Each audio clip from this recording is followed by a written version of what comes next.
সুপ্রিয় দর্শক, এই যে ধানের জমিটি দেখছেন, এটা এই যে হাইব্রিড হীরা জাতের ধান লাগানো রয়েছে। দেখুন, এক এক মুষ্টি ধানের কত সুন্দর ফলন হয়েছে। এক একটি ধান গাছে প্রায় 3 থেকে 350, এমনকি তারও বেশি হতে পারে। আমার ঠিকমতো গোনা নেই, গুনে দেখতে হবে।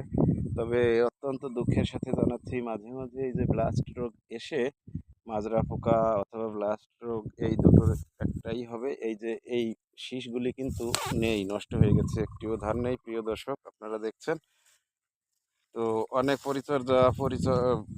যত্ন নেওয়ার পরেও কিন্তু এই দুই একটা ক্ষতি থেকে কিছুতেই বাঁচানো গেল না জমিটাকে। আমি ক্ষেতের আল ধরে হাঁটছি, বেশ কষ্টসাধ্য একটি জার্নি।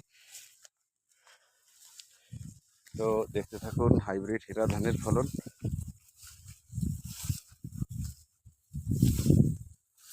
প্রিয় দর্শক, বলে রাখি, এই জমিটি ওই যে এই সাইফুল ভাইকে দেখছেন, ওই যে দূর দিয়ে উনি চলে যাচ্ছে, ওই তার পানি দেওয়া ব্লক আর কি বলতে পারেন। ওনার ওই যে মেশিন, ওই মেশিন থেকে এখানে পানি আসে, তারপরে এইভাবে ধান হয়। এই যে ওনার নিজস্ব যে জমি রয়েছে, এই যে দেখছেন আশেপাশে সবগুলি ওই সাইফুল ভাইয়ের এই জমি।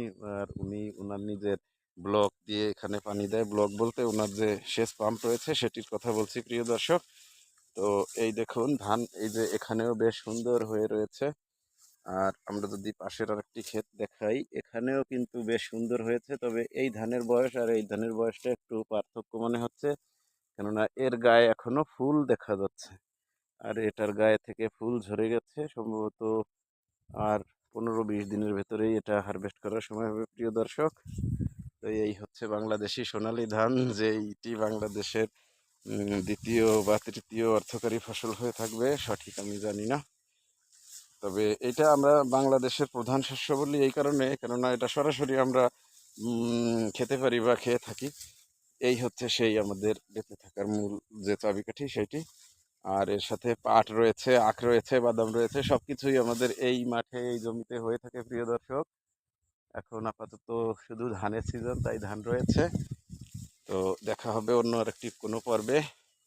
ভালো লাগলে আমাদের চ্যানেলটিকে অবশ্যই লাইক শেয়ার করবেন, কপি লিঙ্ক করে ছড়িয়ে দেবেন সকলের মাঝে। তো ধানের জমি থেকে বিদায় নিচ্ছি, প্রিয় দর্শক। আপাতত টাটা।